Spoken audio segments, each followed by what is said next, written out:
we've already been talking for a half an hour about all the stuff that we have in common. So we might as well, I said, we might as well record some of Okay, let's this. start recording and get it going. Yeah. But running, fighting, let's get some of this. I don't know. Do people personally know this about you? You love to run, you do jujitsu. I don't know if I put the running up on my X profile. I have, but I do have up there that I do jujitsu and that I play bass too. I'm a musician. I play bass in a band. I mean, the only thing missing, I'm originally from Cleveland, and people that listen to me know how much I love Cleveland, Ohio. I mean, if you tell me you're from Cleveland, I mean, that would be the trifecta right there. You have any ties to Cleveland or anything? Because Cleveland is the epicenter of my universe. That's pretty funny. I'm the guitar player in my college band, who's a good friend of mine. Lives in Cleveland. He's from Cleveland and lives there now. So you're basically tied to Cleveland, is what would. Yeah, so I can, through at least one degree of separation. There we go. We all are. We're all indirectly somehow tied to Cleveland. Thank you for doing this. I appreciate it. And great conversation that you had with David Lynn last week. And, it's so funny that we were talking a little bit offline, and I said to you over the last 2 days how people got so triggered by the death of Rob Reiner, and not really the death of Rob Reiner, but the comments that the president made in regards to that. Right. Now, whatever side of the aisle that you're on, and, I mean, I just find it interesting because I feel like we have bigger problems right now that us as individuals need to worry about as we wrap up 25 and we look ahead to 26. Now, disclaimer, I love The Princess Bride.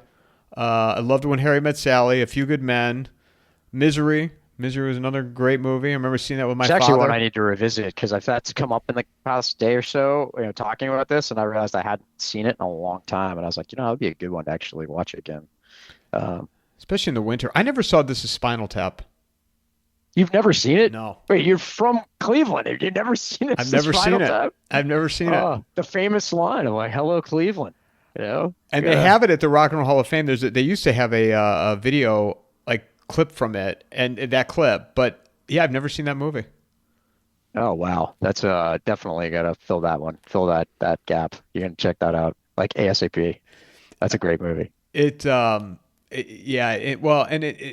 How people though get so triggered by this stuff, and it's like, man, we got big problems on the horizon.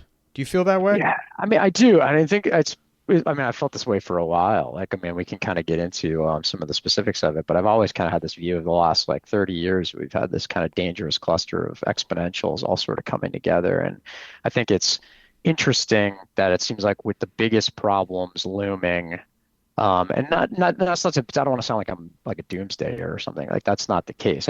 But first step in solving problems is to properly identify the problem, right? And once you can do that, you can actually start talking about solutions. But while you're quibbling over symptoms or fighting over stuff that's absolutely irrelevant to the underlying problem, then you're not solving the issues, right? So I mean, we definitely need to be focused a bit more on what's important and stop, sort of being divided by things that are irrelevant to the ultimate, the good of everyone. And I think you brought up the Rob Reiner stuff. I mean, that's like, it's a tragedy. It's a horrible tragedy. That's a terrible thing. I'm sorry for them and their family and like everything that happened there. And the fact that we have to politicize it or even talk about it anyway, or politicize the commentary even around it, just becomes like, it's a distraction and it's really sort of irrelevant to the things that are most important.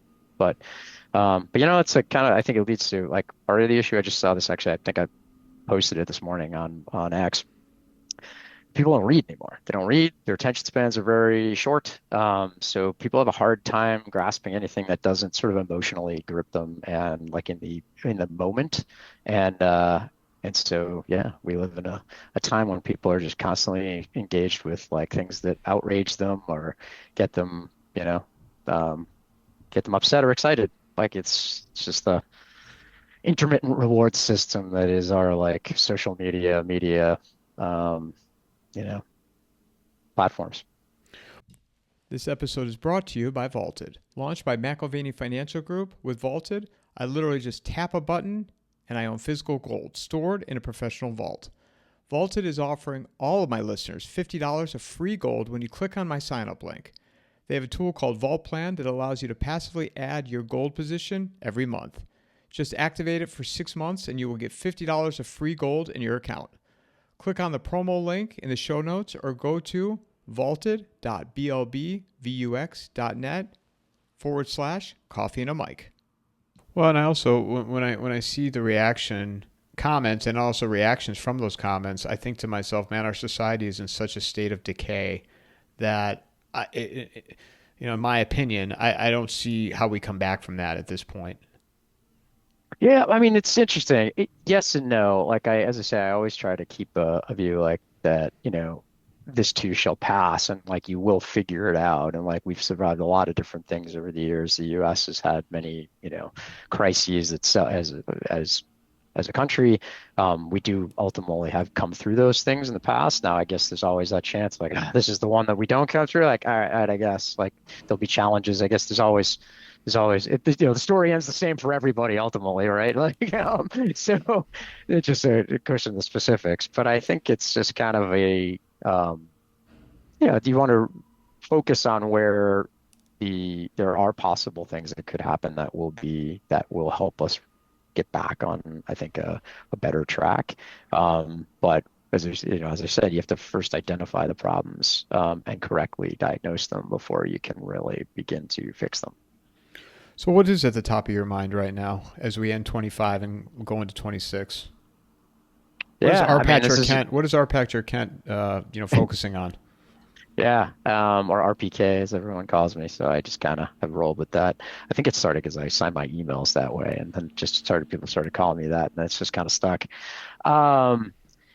So, I mean, boy, there's a lot to unpack there. I mean, when we look we want to talk markets socially. It depends on what angle we want to focus on, What's the right? first thing that pops into your head? First thing that the first thing that pops into my mind is like, are we faced with sort of more inflationary constraints in the years to come, right? And this is like, I think it gets framed in the media today as like the affordability problem, right? That's how I think most like mainstream media sort of wants to talk about it, as the affordability issue. I think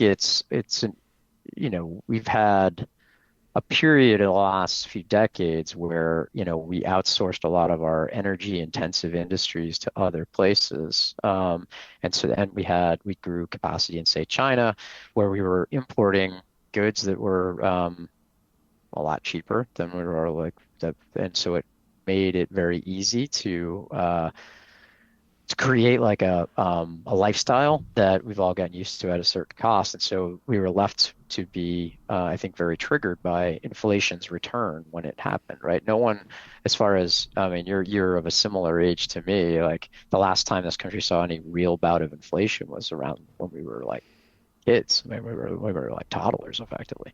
I was thinking back to, especially in the financial markets, when inflation began to accelerate in 2021, 2022, it occurred to me that no one I even worked with had ever really managed money in a period when there was real inflation. Like, it's kind of like a thing we can talk about intellectually, but no one actually had any professional experience really even dealing with it, right? And so I think it becomes an interesting problem when now we've had like this constant sort of pressure that we're worried about, it'll achieve sort of another escape velocity, right? Like we had this, real pickup in inflation during COVID that kind of came back in, but everybody's sort of uncomfortable with where it's settled out. And there's this constant looming question of like, is it going to reaccelerate from here? And that's something that I think that tension isn't necessarily going to go away, because we are faced with, like, at least for now, right? We have structural deficits that we are really not doing much about. And, I say that in the sense that we're running a huge budget deficit, and we have massive off balance sheet liabilities that in the form of healthcare obligations to people with Medicare, Social Security obligations to an aging demographic, to baby boomers and those right behind that. And so, these are all real. They're all coming to a head now. This is all happening in the next kind of decade or so. And at the same time, we want to make these investments in things like artificial intelligence. Artificial intelligence is, I think, phenomenal in terms of its potential. Like, I mean, I certainly use it. I mean, I have a love-hate relationship with it to some degree, but there are some very useful cases for it. I think it is going to be a productivity enhancer, but it also is incredibly power intensive. Um, and so, when we look at what that could mean for stress on the grid in the United States, like that's around the developed world in general. But if you look in the United States, we've really underinvested in the power grid for the last couple of decades because we haven't really had much demand growth, power demand growth. And as we try to either bring back industry here, plus also standing up data centers, all these other things that we're trying to do, that could be hugely a huge demand for power, which could constantly create this tension for inflation. And should the Federal Reserve look to really expand the balance sheet and increase the money supply in order to facilitate all this investment, it could potentially unleash even more inflation. So that's for you asked. That was a little bit of a rambling answer, but you asked me what was top of mind. I mean, these are things that are certainly kicking around for me as we day to day. I mean, I work on at Hedgeye Asset Management. I'm working on the Fourth Turning Fund with Neil Howe, wrote the Fourth Turning.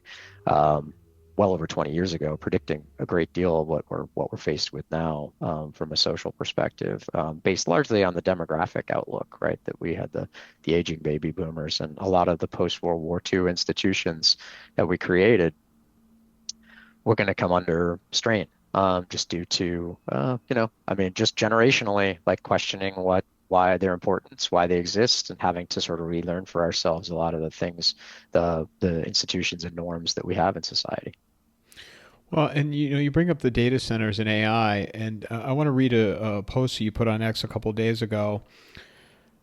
You wrote, "In the war between tech's desire growth and power's likely growth, I'm pretty sure I know which will win. The pace of industrial activity will be the limiting variable." And it was a reshare from Jay Stewart. By 2030, AI data centers will need so much electricity that in parts of the United States, Virginia, Texas, the West, and others, they will use up every square megawatt on the grid and then demand up to 40 gigawatts more. That is roughly 40 large nuclear plants worth of power that simply does not exist yet. This is the fastest surge in electricity demand in decades, and the grid is not ready. Without massive new generation and transmission, blackouts, brownouts, delayed AI projects, and sharply higher power prices are coming. The companies driving this explosion, Google, Microsoft, Amazon, Meta, Apple, made over $400 billion in profit last year. They should pay for the power plants and grid upgrades their AI requires, not ordinary households. I can tell you this summer, I was in Reston, Virginia, and I've told the story, and I apologize to the audience. They have to hear it again, but I think it's appropriate for you to hear it. We met somebody, a friend of mine, we were out, and we met somebody from AWS, Amazon Web Services, and he was telling us how these data centers, they're just building them everywhere. And it's crazy to me. Like some of them are just sitting, right? I mean, there's nothing going on. Yeah, I mean, if you can't plug them in, they're really useless, right?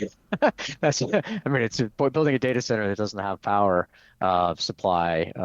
That is really kind of a pointless endeavor. And so, I guess my point of my retweeting it was only, and my comment on it was just that we have become accustomed to in the tech space, especially when it was mostly driven by software. Um, because that was really a big driver of a lot of the venture capital and the valuations in the tech space in the last few decades has been really the growth in software businesses. And software businesses are infinitely scalable, right? In a sense, because they don't really take like the incremental power demand of like an incremental sale of another seat for a software as a service company is pennies to gross profit or cost of goods to the ultimate revenue cost. So it's not that there's so we become accustomed to tech that can grow at incredibly rapid rates, but that becomes a very different thing when you have to move earth and put in steel and concrete and and actually construct things to make this grow. And sort of as, I think you're probably familiar with the concept of Moore's Law. Like Moore's Law has talked about, the ability for, semiconductor sort of power to, or compute power and speed to scale faster than the power needs. And that's been a arbitrage that we've taken advantage of for decades, but now that's coming to kind of an end. We've really kind of Moore's law has kind of slowed. And even though there is talk of like that it's continuing, it's not really continuing in the same way. Like we've really allowed any progress we've continued to make is mainly because we make very application specific chips that we've like created sort of workarounds to that the chips can continue to get some increase in compute per unit of power demand. But that's not, but it's slowed to a point where now like generally compute intensity is almost directly correlated to power needs. And so if those things are true, and I had put this out the other day, that what happens is when we used to think of growth as very intensive in the sense that like when you have intensive growth, you have very high productivity growth, right? And that you're getting more and more sort of economic growth out of a fixed set of assets or a slower growing set of assets than the actual economic value that you're adding. And that's a good example of or software. Like software is a good example of that.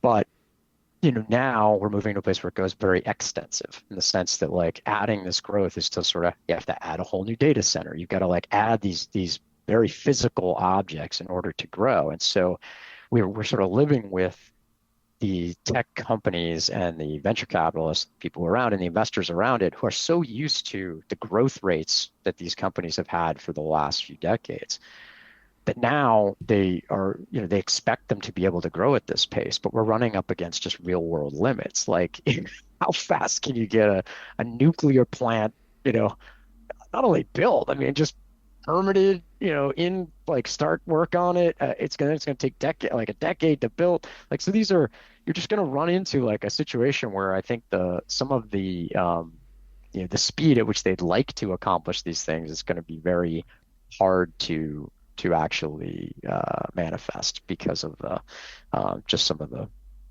obstacles. Well, and I think that's where people's expectations need to be, maybe they're unrealistic where they think, you hear the administration that's talking about the trillions that have been invested in this country, and that's all great. But to your point, you can't build these things in a week.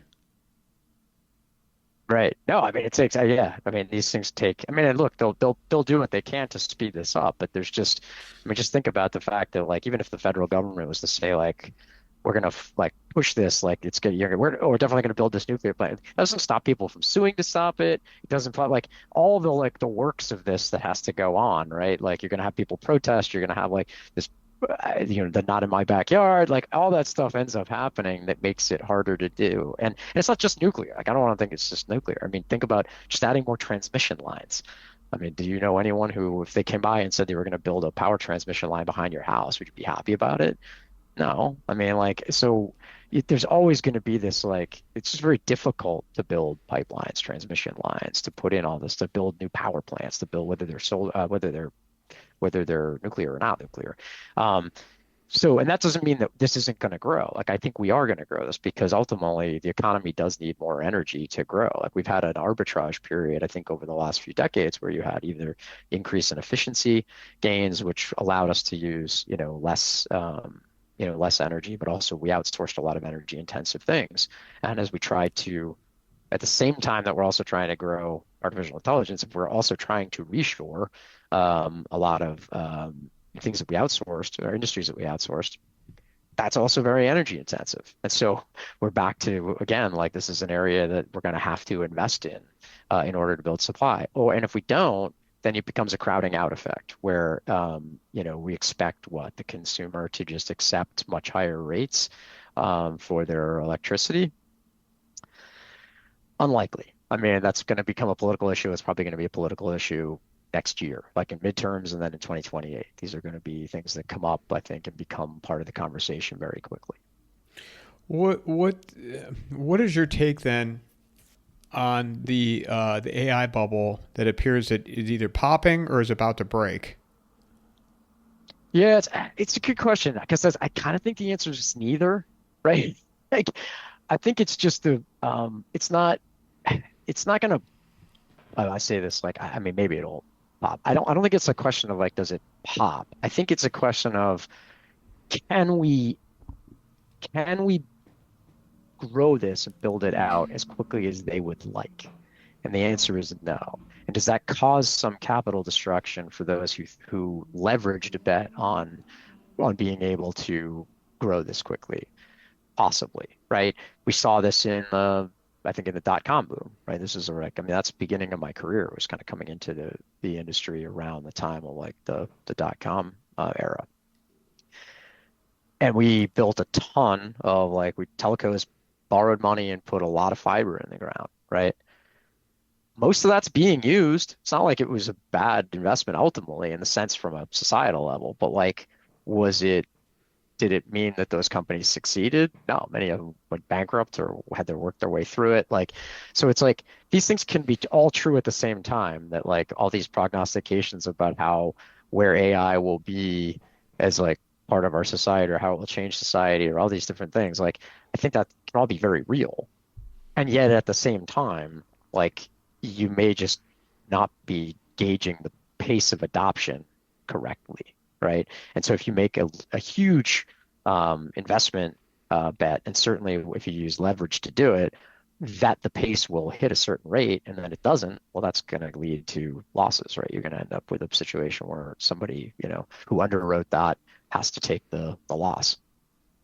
Can you see a situation where, say, for example, like an NVIDIA or CoreWeave, where the government, to me, I don't, I'm not an expert by any stretch, so you correct me Yeah. here, but when we're talking about AI, the government cannot allow these companies to fail at this point. Yeah, that's an interesting question. I mean, can CoreWeave fail? I mean, and then this is not a comment that it will or won't. I'm just saying, like, just as a thought experiment. Like, sure. I mean, we've corporate bankruptcies. Like, why not? Like, and in fact, in some ways, those models aren't all that different than like a WeWork model, where they're effectively like, they have long-term obligations for the leasing their data centers, and then they have shorter-term obligations relative to that. Um, so, can they get upside down on that? Certainly run into financial trouble? Possibly. I mean, it just there's vulnerabilities in that model that you can very easily see. That's not a comment that it will or won't, as I say, but you can certainly see where that could be tested.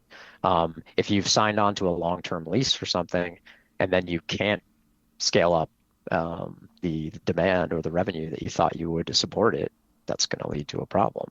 Um, so I don't know. I mean, I wonder sometimes, like, could the government really step in to support like Sam Altman's projections of what he'd like OpenAI to be? I'm like, why? I mean, right? Like, I don't know. I don't think it's so I think it becomes, I don't know if it's an explicit guarantee in the sense that like the same way that like the government had to actually come in and take stakes in things. It's certainly possible.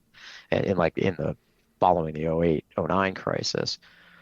But you could imagine a scenario where the Fed attempts to, if it causes enough financial market turbulence, that the Fed would be forced to cut rates, maybe reestablish quantitative easing in order to try to stop there from being a systemic problem.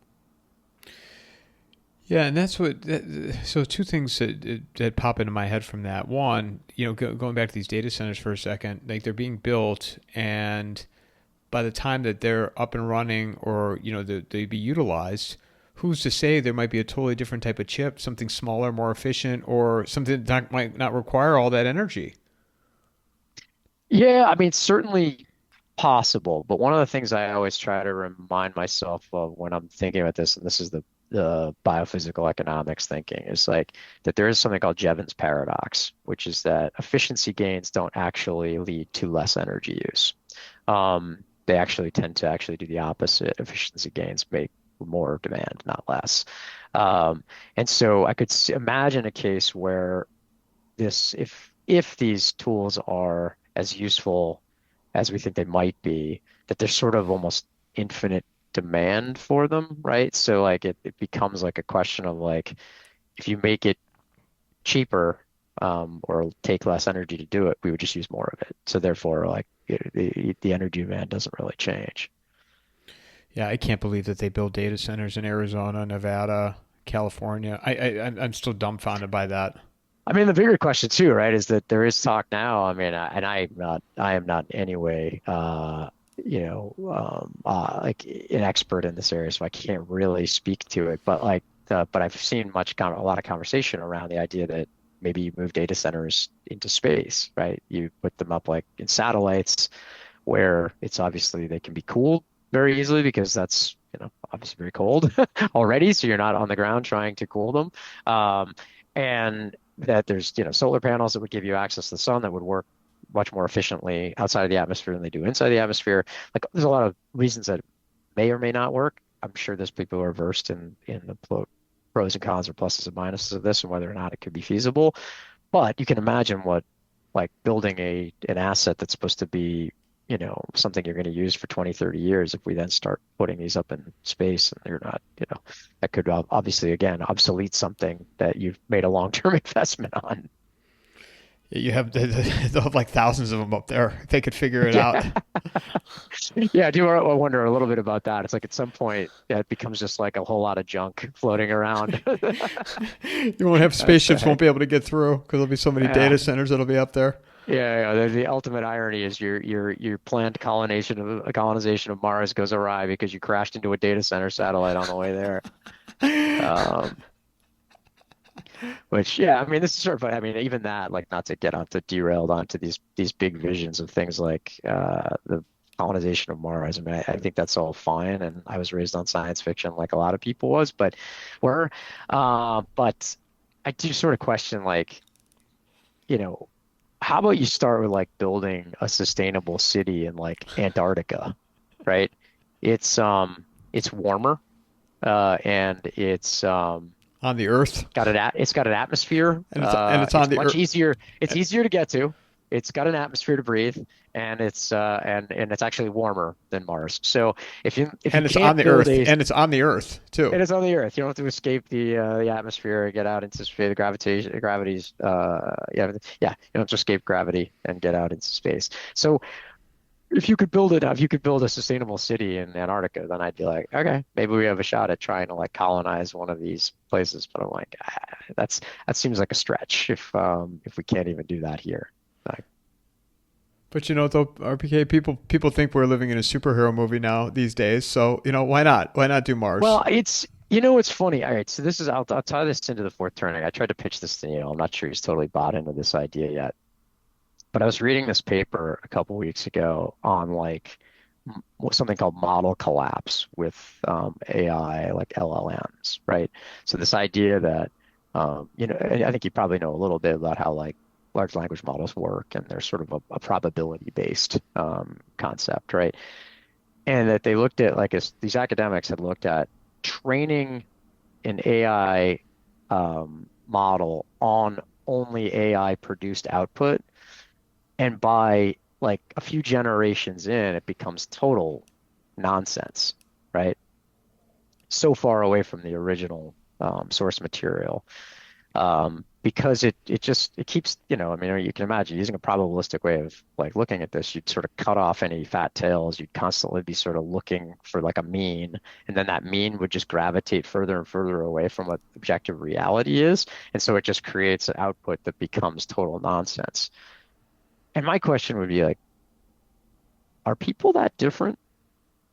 I mean, this kind of relates to this like generational fourth turning idea that like, if and this is Neil's, sort of thesis is that every 80 to 100 years, you kind of go through like that fourth generation, and the original institutions and society, social norms and things that were created by that first generation have sort of come apart by the fourth one, right? Because no one's really around to remember why we did it in the first place, right? So, you can use the most obvious example as sort of World War II. You come out of World War II, we build up many of the modern institutions that we have today, and in the decades immediately following. only to like have a society that now is questioning and maybe and possibly has outgrown like some of those things, right? And so, and no one's really around to that has a primary knowledge of why any of this happened, right? They only have secondary and tertiary knowledge. I mean, the example I was using, talking about this with somebody the other day, was like even World War II itself. Like, what do you know about World War II? Like, I mean, my grandfather fought in World War II. He didn't really talk about it much, but like I did talk to him, so I got at least some primary source information.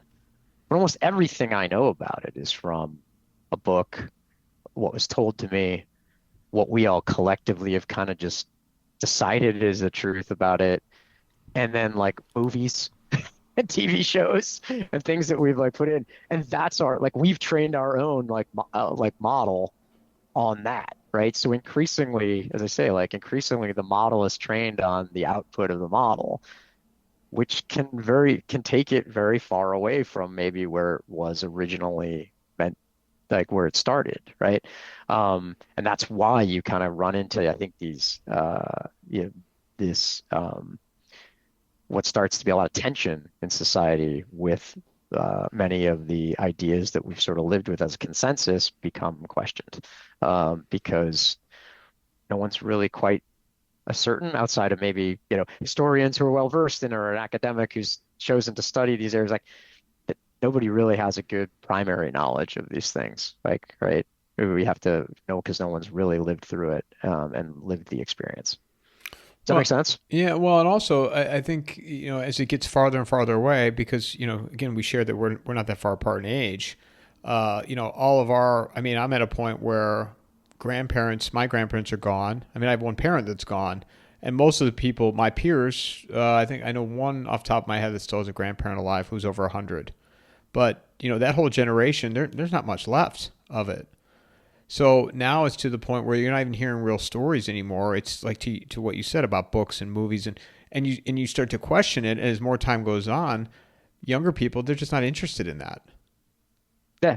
And you can see what social media has like done with this too. Is that like, the way we consume information has changed, right? So now like, and I know, I've talked about this with Keith McCullough, who runs Hedgeye. He's talked about this a few times on things, interviews he's been in, where this idea of like we all kind of live in our own hallucination, right? Like we think like what we observe is reality, but it's not really reality, right? It's what you've experienced, like so what you've seen, what your senses have taken in, who you've talked to, things you've read, things you've watched, whatever. But like it's this collection of stuff that you've been exposed to by which you create a model in your mind of what you think the world is like.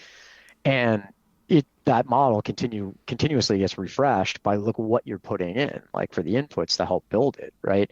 And it can become very distorted if you keep feeding it like, bad information, only a select amount of information, like, and you can see how that creates issues when in society we've now getting primary sources of information are just like quick bites of information off of like social media that's been tailored to your tastes, right? Like, so again, it's like it's the model collapse idea. Like it keeps moving so far away from the mean that your actual objective reality leads to kind of this place where, like you said, I like the way you put it, which is like, everyone's like the hero in their own superhero movie, like fighting the forces of It's evil, right? It's unbelievable. It's just unbelievable. it's like tone it down and actually like as they say these days, touch grass, read a book, like just like step out of this stuff because it's actually distorting your ability to see reality, not helping you see it, right? Like, and that's I think I mean that's one of the things like I find with the Biophysical Economics Institute that's been interesting is being exposed to a lot of like heterodox thinkers, like people who are not even really acknowledged, or at least they're not the luminaries of, say, like, economics. Many of them are actually kind of some of them are systems engineers and more of like that kind of thinking that, and they look at sort of neoclassical economics and economics in general, and they're like, this model is not right. Like, how can you possibly think this describes the world? Like, energy isn't even a prime input. Like that's insane. Like you can't have a model where energy is not the prime input. It literally is the prime input to everything. That's the only thing that makes anything happen. And so like if you've kind of created in your mind, there's a model. It's like, oh, we have labor and capital combined to create this economy, and like it's like no, it doesn't. I mean, there's an economist, Steve Keen, who said this really well. He was one of the co-founders of the institute with me, and he's like, capital without energy is a sculpture, and labor without energy is a corpse. And I think that's like it's exactly right. Like we think of it as a substitutable good. It's not a substitutable good. Like I remember having this argument with somebody at in one of the investment firms I worked at when a few years ago, you can remember, like now we're talking about AI's power demands and bringing on nuclear power and all these things. That seems like it's like the consensus view. But like I wrote a piece like 6 years ago on like the coming nuclear renaissance, and people looked at me like I was out of my mind. I mean, I'm like 5 years later, it's just consensus that this is like now nuclear is coming back. Like that happened very quickly. We changed this view. And I was thinking back to even around that time, one of my colleagues said like, well, I mean, fossil fuels, I mean, won't that be like in like 5 years, we won't even really need them anymore? Like it'll be like cigarettes. And I was like, hold on a second. That's an insane statement. Like if the cigarette industry disappeared tomorrow, like we woke up and poof, it was gone. Your life would, I mean, maybe if you were a heavily addicted smoker, your life would be negatively impacted, but everyone else wouldn't even notice. You literally would barely notice. If you woke up tomorrow and the fossil fuel industry was gone, it is Mad Max, right? It is like instantly we're all like fighting with each other, right? So it's not like that their percentage of GDP or their percentage of the market actually accurately reflects their importance to the economic model. Like it's totally not, right? And so that's where I think and I think this is what AI is actually bringing to the forefront, right? This idea that they're trying to grow this quickly and it's causing this much strain on the power grid is actually a good endorsement of this idea. Do you I gotta throw this disclaimer out because reoccurring theme. We are not in a superhero movie. This is not the fourth quarter of I should get this on a shirt or on a coffee mug. Yeah, exactly. This is exactly. not. I literally had to write that on a comment yesterday. Get in the fight, Mike. Get in the fight. This is not a superhero movie. We are not in the fourth quarter of a football game, and it's not a good guys, bad guys. This is going to continue long after I'm gone. RPK's gone. This is not going to stop. Yeah, I mean, it's funny. Like we don't. I mean, superhero movies is a good way to think about it because that's been the pop culture thing of the last decade or two. So, but think back to like when we were young, like and this is a good example of us all living in our hallucinations that have been fed by certain tropes. We all grew up on Star Wars, right? Like the original trilogy. So everyone frames themselves as like the rebels fighting the Empire, right? Always like pick your thing, and it's like, I'm I'm I'm a vegan fighting the big the dark empire of like the way things are like the carnivore industry or like the meatpacking industry, or you're the carnivore fighting the the terrible advice from the FDA that's been corrupted by like it's just like it's always framed in these terms of like you're on the group that's in the know that's fighting the evil forces that have tried to like co-opt everything, and I'm like you gotta get out of that framing. It's just like just stop. I was talking to my friend Melody Wright. Do you know Melody? She's a housing No. excellent analyst on the residential housing. But Okay. and I think she said it, although I thought she said other things to me before, and apparently I'm getting it wrong. But in relation to like all these superhero movies they put out over the last 15 years, they crank out like whatever it is, 4 or 5 a year. Are they doing that to condition us to think that we are living in that? And it is a good guys, bad guys. Well, it's funny. It's not. Is it conditioning or is it just a reinforcement, right? Like, I mean, we live in a reinforcement kind of economy where like, if you press the lever, you get the thing, right? So like, if we keep showing up and wanting to see these, and therefore like they keep making them, right? So like there is like because we frame our lives this way, like there's an appetite for it, I suppose. But yeah, I mean. We'll see. Like if Elon doesn't want to be Tony Stark, and especially after last November when they were all walking in the UFC, the walkout, which I mean it was cool to see, Tulsi and Robert Kennedy and Speaker of the House Mike Johnson and Elon and Vivek. But I was like, God, this is a superhero movie. This is the Avengers. Like it had that feel to it. Yeah, it's true. I mean, but that, that again, that's almost like a level of, for lack of a better way to say it, it's almost like a level of narcissism, right? That like there's this like this committee to save the world kind of idea, right? Like which is a famous, cover from back in the 90s, I think, when it was like Greenspan and like they were all the committee to save the world, and you're like, yeah, okay, but like uh, maybe that's a an elitist bureaucratic kind of way of thinking about things. I mean, I guess I'm always more of I guess I'm more a believer in sort of a vibrant economy that happens at the micro level, not necessarily at these very big top-down decisions that are made to sort of save everybody, right? I think we make these choices ourselves like day to day. And I mean, you and I were talking a bit offline about how it puzzles me that people get so wrapped up with presidential politics and yet they don't know who their like local dog catcher is, right? You're like, come on, like why are you so focused on things that are so far away from you when you might be better served like just being a part of your own community, right? Like that kind of is, I think, fascinating to me. But we've kind of stepped away from that. So I think it's part of the, I mean, Neil would probably talk about this as and you should definitely try to have Neil on talk about this.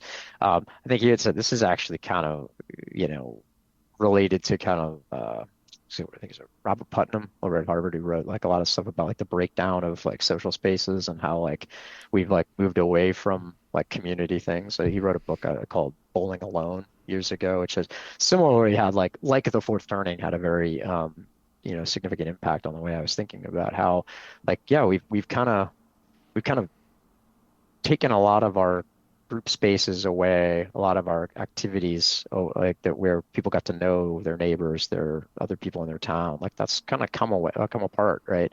There's a psychologist, Sherry Turkle, who wrote a book right around the start of the internet about 30 years ago. She wrote a book called Alone Together, and kind of forecasting that this is what technology would do, right? That we would sort of be isolated and yet all involved in this community. So it's like you're online with thousands of friends and commenting, but yet you're like alone in your house and don't go out and don't go to many parties. And I mean, this is actually a fact that was documented in an article. The Atlantic did an article like a year or two ago on like the decline in dinner parties, like the fact that like in the 1950s it was like something people did a lot, and now people don't do it all, right? Like it's just completely declined. People just don't throw lots of dinner parties and parties anymore. Well, I think that was from the results of 2020 too, right? That was a real beta test for people that they were so content being alone and having Netflix and staying home Yeah, and access to their internet. And, and sadly enough, some people just haven't recovered from that. And yeah. So and they had some data in there. It did like it accelerated. Like it was already in decline, and then it accelerated even more around that time. Exactly. I mean, how about, I point out the fact that, when you're driving around, even walking in and out of a store, you see people, they're just glued to their phones. And the young people, everybody's got their AirPods in all the time. Like, no matter where they are, walking in and out, driving. Um, Yeah, just creating their own like sort of environment for themselves, right, all the time. And there's not, there's nothing wrong with some of that, but I do think when it undermines our ability to like relate to other people and sort of, and creates anonymity, um, that's unfortunate. And I think it's bad in general, my opinion again. I don't know, for society as a whole, because it just because you lose sight of like people become characters, right? They become caricatures that live largely inside the hallucination of reality that you've painted in your mind, right? I mean, it's like I like what we could almost like kind of come full circle back to where you would want it to start. Like that, yeah, you politicize literally everything, right? Even like the a tragic death of someone who's made some movies that like everybody I think uniformly agrees are huge pop culture events our of the childhood, from our last yeah childhood. 30 years, and people still watch and still think very highly of, and so that just again becomes like just more wheat to be to be just chewed through in the the political or politicizing machine is just kind of a sad. Well, and I also, let me get your thoughts on this because my friend Matt Smith and I have talked about, the relation to where we're at now versus 2008 and the GFC. And one of the things that, he said, and I agree with, is, we're in part of the reason I think we're in such a worse place is because where we are as a society, because society can't handle. I don't know. How do you think this country will respond when they figure out that we're heading towards a recession, if not worse, if we're not in one already? Yeah, yeah. I mean, there's like that's a good point. I remember there was I brought this up to Neil as an example of this kind of thing a couple months ago that there was like I can't remember when this happened. It must have been 5 or 6 years ago. I think it was pre-COVID, so maybe it was like back like 6 years ago or so. But like that there was like a water main break in Boston, right? And then so the city put out like a alert just basically saying like, hey, until this is fixed for the next day or two, you need to boil your water before if you're going to use it for anything. Like, don't drink the tap water and like generally boil it before you use anything until we get this resolved and testing and everything.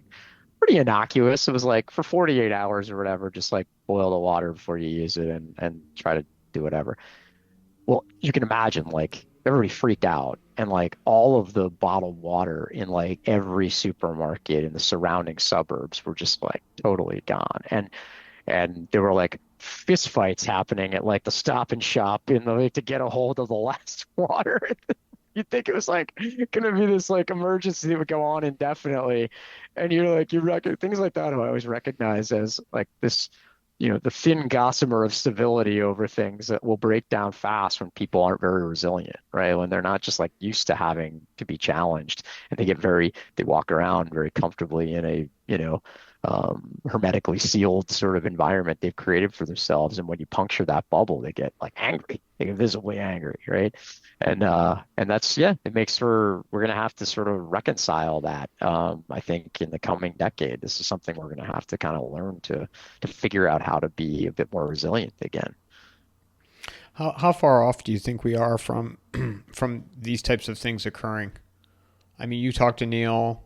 I mean, Yeah, I mean, it's an interesting point because I don't know. I think I don't want to speak for Neil entirely, but I think he would say nothing says it has to end in like, well, I mean, you can look at the last few fourth turnings, like at least from the U.S. perspective, World War II, like prior to that, you had, the Civil War.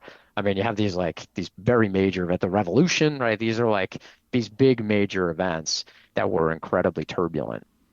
And I think his point would be, at the risk of paraphrasing him incorrectly, but I think he would say that it doesn't have to end like in like really badly, but it does have to go through a period of a lot of turbulence. And so that's kind of one of the things I think we talk about a lot, like with the fourth turning fund, that we're trying to like that this is if you're building your mental model for the markets going forward for the next 10 years off the last 40 years of how things have been, you're probably gonna be disappointed because it's going to be very different going forward than it's been. I mean, just for the sake of argument, just pick one thing out of many.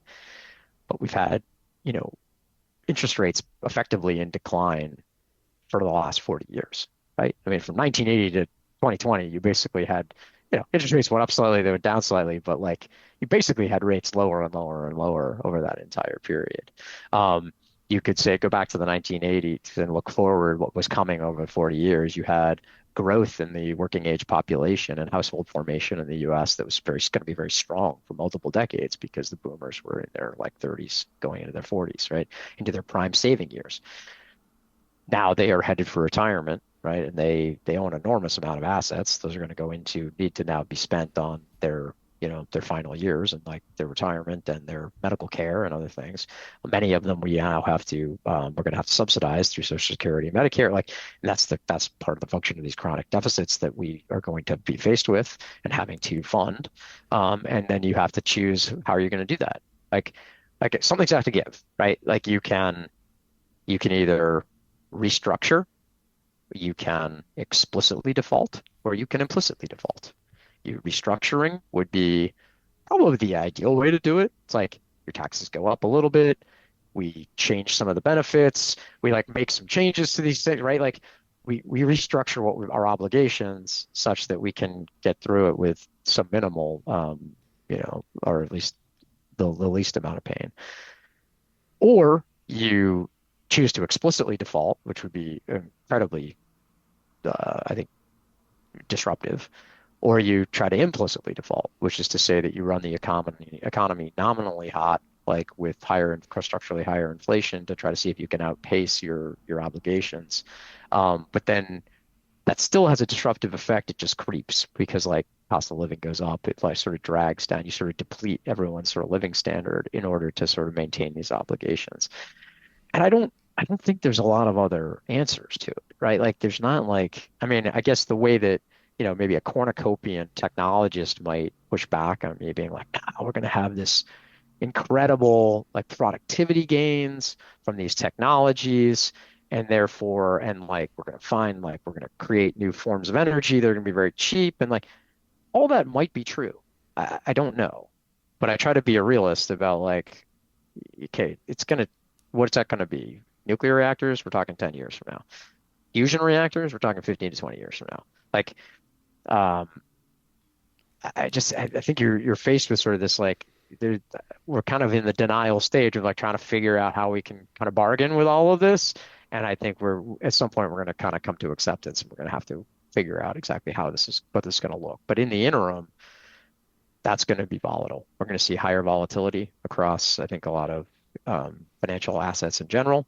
We're probably structurally faced with slightly higher inflation over that period. And there are going to be bouts of like economic disruption that comes from, when your ambitions are pulled back in. Like we were talking about the growth, targets of many of these, tech companies that I think are going to be faced with the pragmatic reality of how quickly they can actually scale the energy supply to meet it. And and job losses, you see those continuing to mount. Well, it's sort of interesting. I don't know. I mean, we're actually pretty low level of like unemployment now. In fact, currently where unemployment is today is actually used to be considered like the inflationary, sort of breaking point where they would be already raising rates. And when you look at what's happening with, I mean, obviously with some of the immigration enforcement is taking some of that labor force out. We're also just the aging of the population that, we're going to see a sort of declining rate of growth in sort of working age population generally. That's happening everywhere in the developed world. Birth rates are very low generally across the developed world. So it's just like, I mean, again, looking at the next 20, 30 years, like, are we, doesn't look like the last 20, 30. Like it's very different. And so the outcomes will be different. Maybe we actually have just structurally lower unemployment because we actually need all these people to be doing something. As much as there's this fear of like AI destroying jobs, I mean, the opposite fear is almost actually the reality that like, what if we can't bring it on fast enough to like allow us to even do the things we want to be able to do because we just don't have the people to do it. So, Yeah, I had somebody on who he was referencing a couple of weeks ago. I had not heard this before, so it was very it was interesting because you kind of get into your own echo chamber sometimes where you're hearing similar stories and similar outlooks. But he was saying in relation to the AI world that the demand is going to be so high that all these plants and factories and data centers are going to need to be built, and because of that, even immigration is not going to be an issue because you're going to need so many people to build these things, and then housing is going to go through the roof, and in terms of demand. And I don't know that I agreed with them, but it was interesting to hear that. yeah, I mean, I think that, yeah, if we're trying to build all this stuff, that takes people, right? I mean, it takes a lot of like this. So there is going to be growth in certain areas. At the same time, like there will be some changes to what people maybe are doing. But that's kind of been true of the economy forever, right? Like that things change and like I mean, a famous examples everyone uses is sort of like, does the automobile get rid of blacksmiths? I'm like, yeah, it does, but I mean, it creates new things that you do, right? So, and then I think one of the things that I think is very obvious to me is that it's very easy for us to imagine the jobs that are destroyed. Of course, it's very hard to imagine the jobs that are created, right? Because they don't exist yet. So like so you can someone with like, a very imaginative person can start to sort of project possible things that may exist as jobs, but it's very hard to to figure that out, right? And so I think it always that's why technology always has this potential for as we think about it, as always like destroying jobs, taking away jobs. And I would actually say if a technology destroys jobs, it's actually not that productive a technology. Full stop, right? Because capital doesn't consume its own output. So ultimately labor is the market. And so like if it's destroying jobs and therefore destroying wages and therefore destroying consumption, like it's not productive, right? It's not a productive technology. So I think we have to assume that start from the place that if a technology is productive and most technologies that sort of make it more efficient to turn energy into work, then there will be a way in which we sort of figure out a new way of aligning what people will do. And there will be new things and new whole areas of work that will be created. It sounds to me that you have a positive outlook on where we're heading. I mean, in the long term, I think so. I mean, I think my view is and this is actually not that different than what Neil's book lands on. Everyone sort of reads the fourth turning and thinks and focuses on the sort of turbulent hard part of it. But fourth turnings lead to first turnings. And first turnings are actually usually in kind of again like that synthesizing like a new position, right? Like the Hegelian dialectic of opposing forces becoming a new synthesis, like that's the first turning. And it will be hard for people to imagine, when Gen X, like you and me, right, we're on the way out and we're older people, and like society will have come to some new like consensus views on some things, and it will be hard to them to imagine that it wasn't always that way, right? um because that's the fluctu like how that the rhythm of that history fluctuates. And so I think I think I can look to technologies that I think could be amazing down the road. I mean, we mentioned a couple of them. I think they're going to take a while for the hit, but like yeah, I mean, data centers in space, sure. I don't know. We could have fusion reactors. We're going to hear stuff from these in the next few years. There's been actual companies out there working on fusion reactors, and they're getting close with much of their prototypes. We'll hear about them in the next couple of years, and we'll know one way or the other whether some of this technology is going to work. Now, it would take years beyond that to implement it and get it built out. But like, there's a lot of interesting stuff out there. So I try to keep an open mind that like it's not all dark. It's like, at some point, like you do like, we would perhaps will like there might be some, negative events, but then on the other side of it, we'll have positive events. So, What do you? Last question. yeah. What is your outlook for 2026? I mean, as of right now, look, I mean, I'll give you a course sort of shorter term, um, sort of financial outlook. I mean, I think as of right now, I mean, we're actually generally, I mean, the Fed's cutting rates. We are generally expanding liquidity, not it's not draining.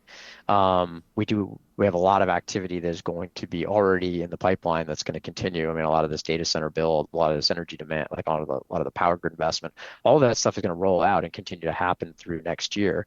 So I actually don't think. I'm not too negative in the near term. I actually think, quite frankly, the economy could turn out to be a little better than people think over the next year. Um, at some point, like I think we do run up against just these questions we talked about earlier. Like if we have, it's going to take a while to bring new power supply on. So do we see squeeze like an increased pinch in terms of power prices? Healthcare costs are going up for a lot of people over the next couple of years. We're going to see, increases in healthcare premiums. Like all of this stuff is going to, I think, lead to some constraints on consumption. And at some point next year or so, like, yeah, could there be some mild slowdown when we have to sort of, when eventually this rate of growth does kind of slow down and we have to go up against comparisons that become tougher? Yeah, I mean, that'll happen, right? So I think if I had to say like for next year, I mean, right now, I think generally I'm kind of positive on the economy for next year, with the idea that seeing out past 6 months gets really hard though, and who knows what will be come like summer or fall of next year. It's hard to know. Where can people find you? Well, we mentioned it. They can find me on X. I do post a lot of stuff on there. Most every firm I ever worked for told me not to post, which is why I've suddenly come out guns blazing in the last just like a couple months. But Hedgeye is very encouraging of putting things out on X, so I do that now. So yeah, you can find it at RP Kent. And I yeah, as I say, I'll comment there. We do a podcast ourselves. We've been doing a Protect the Pile podcast. You can find that where usually it's just me and my colleagues from Hedgeye Asset Management talking a little bit about the markets as a catch up. And yeah, there you go. One last thing I want to say. You talk about fourth turning, and the idea of things that you never thought were imaginable are becoming reality, and the fact that there's going to be a UFC fight on the White House at the White House next summer, unbelievable. Bread and circuses. Yeah, it's a little crazy, but whatever. No, I guess some norms are meant to be broken. It's all right. Uh, I got to tell you I though, mean, I can't wait to I'm watch kind of it. looking forward to I it. can't wait to watch it. Like, and I don't even follow it the way you do. You know me. I share with you, but others know I love boxing, and this to me will have the feel of what a Tyson fight like when we were kids, the Yeah. Pacquiao Mayweather, the Mayweather Yep. McGregor. This will be the biggest, and this will be the new era of streaming. This will be the biggest sporting event in history. I think this will be bigger than the Super Bowl.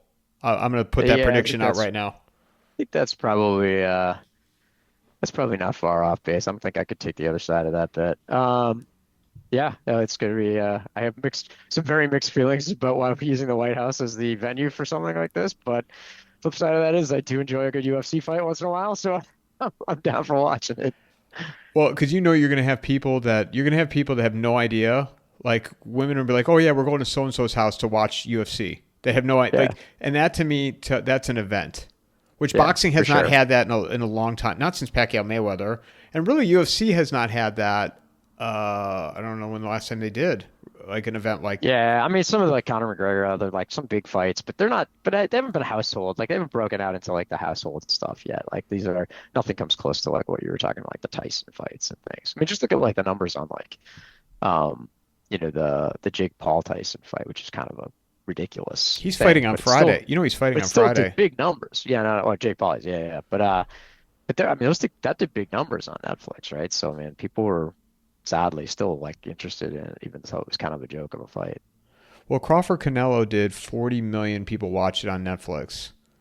So I'm wondering. I wonder if this would be interesting. We're throwing this out here right now because I'm sure we'll talk probably before the fight, but even after to see what the actual numbers are. I wonder if a billion people globally will watch that fight on the White House lawn. That's possible. It's certainly possible. Throw a number out Anyway, there. Throw a number out there real quick. What do you think? I mean, does it hit a billion? That seems like high, but it's certainly hundreds of millions of people will probably watch it. They'll tune in for it. I could easily see that. For sure. Yeah. I can't wait. Yeah. RPK. Good stuff. Mike, thanks. Yeah, so much. This was great. Thanks for having me on. I really appreciate the reach out, and it's been a fun conversation, and yeah, it's good. Well, I appreciate you taking the time. And then for people that are listening or watching, I put all these episodes up early on Substack and Patreon. So if you consider for my paid subscribers, also I read all the comments on YouTube, Rumble, audio. So if you like it, share it, comment, and I look forward to our next conversation. Merry Christmas, Happy New Year, and thanks for coming on. Mic drop. Thanks, man. Yeah. Mic drop. Good stuff.